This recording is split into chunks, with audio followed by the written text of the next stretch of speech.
Hello there, this is Tim Daniels from THS Sporting Center, and this video footage was shot in September 21st, 2019. I decided at the last minute to go out on an evening shoot by myself, and I was really pleasantly surprised. It ended up being a truly fantastic night to be out on the water.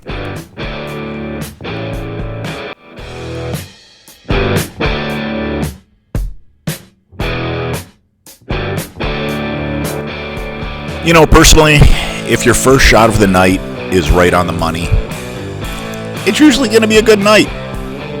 This is one of those examples.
One of the terms you might hear somebody mention is a way in which that the bow points.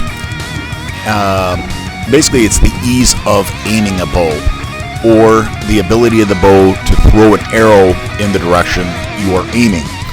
And again, some people call that's the way the bow points. And some bows point better than others. And again, there could be a number of variables to that: the draw cycle, draw length, finger pinch. But nonetheless, this bow here, the G-Rex, points extremely well. There is no second to it. I would say that there would be the G-Rex, the Oneida, and then when it comes to the wheelie style bows, believe it or not, the PSC Discovery. If that bow is properly set up with draw modules and basically 50% let off, that is a very impressive, inexpensive compound bow.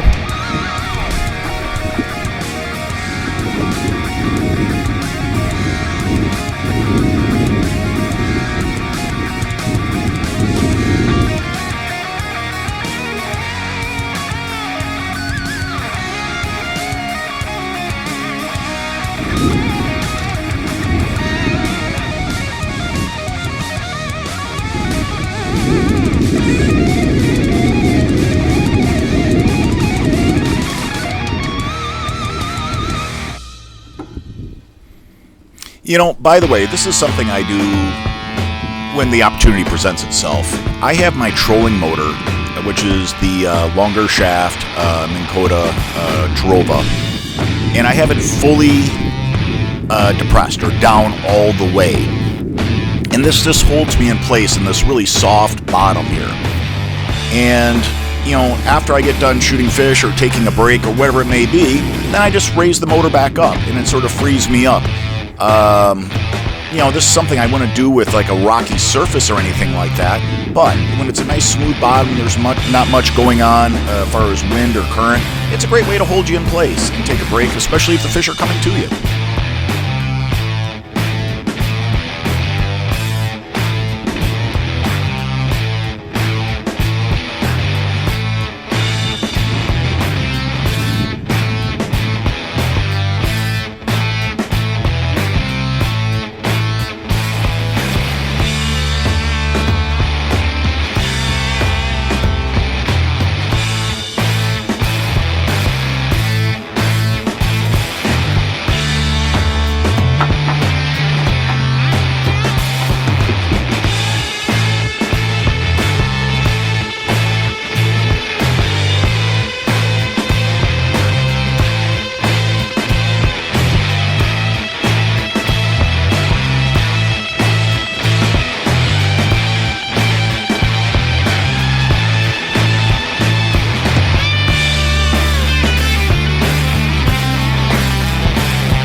When I'm getting ready to move to a different area, I shut down my bowfishing lights and then turn on this LED bar that I have is just for driving.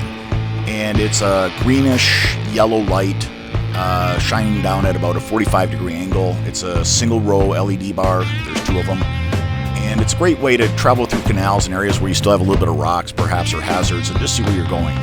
But as soon as I get back over to my new area, I turn on the rest of the lights, kill the one driving light, and deploy the motor, and then you're back in action.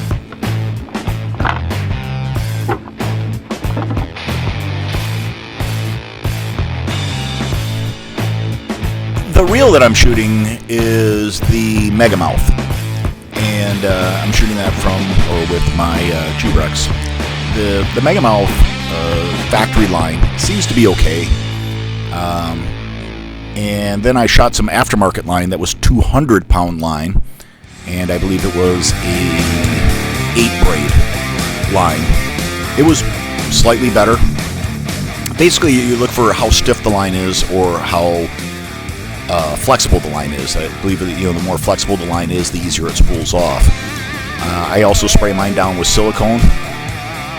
Right now on the bow, I've started using 250-pound line.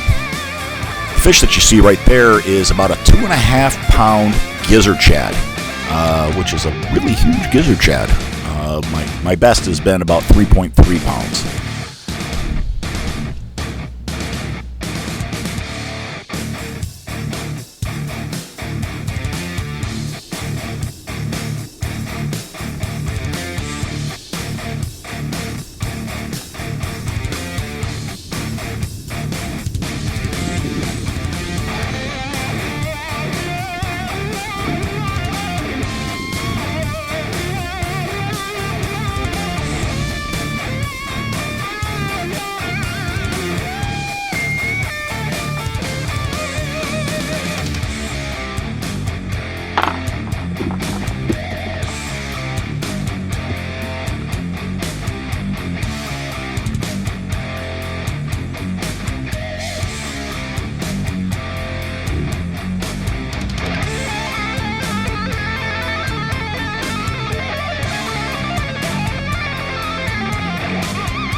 You know, one of the things I really enjoy about the Megamouth reel is the ability to control the fishing line. Unlike spin cast or a bottle reel, with the Megamouth I can really control exactly how much line I have out of it and use that to get on shot quicker. Here I am throwing the arrow into the water, rinsing off the tip, holding the T-handle bar in my left handle, and then reeling it up with my right. This allows me to wash off the tip of the arrow, knock the arrow back up, tighten the tip, and then I'm back on target.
Well, this ended up being my last shoot of the year, the last shoot of 2019. It was a great year, probably I could honestly say my best year to date. Really getting used to the boat, enjoy it. Some of the new systems in place. This is one of the things I came up with later in the year. It's a little bladder tank with a water pump. Really helpful, really useful. You can rinse off your hands during the shoot, rinse off the deck, get off a lot of the bugs and the blood and whatnot before you get back to your house or wherever else you keep your boat. It's one of those things that these little nuances are the things that make this fun and keep on making it fun for others to come up with ideas as well. I look forward to hearing from more people on how to get the most out of bow fishing. And that's one of the reasons why I'm doing this, is to help others to come up with better rigs like I have and get more out of the night's trip. I hope all of you have a damn good day, or at least try, and look forward to 2020. Thank you for watching.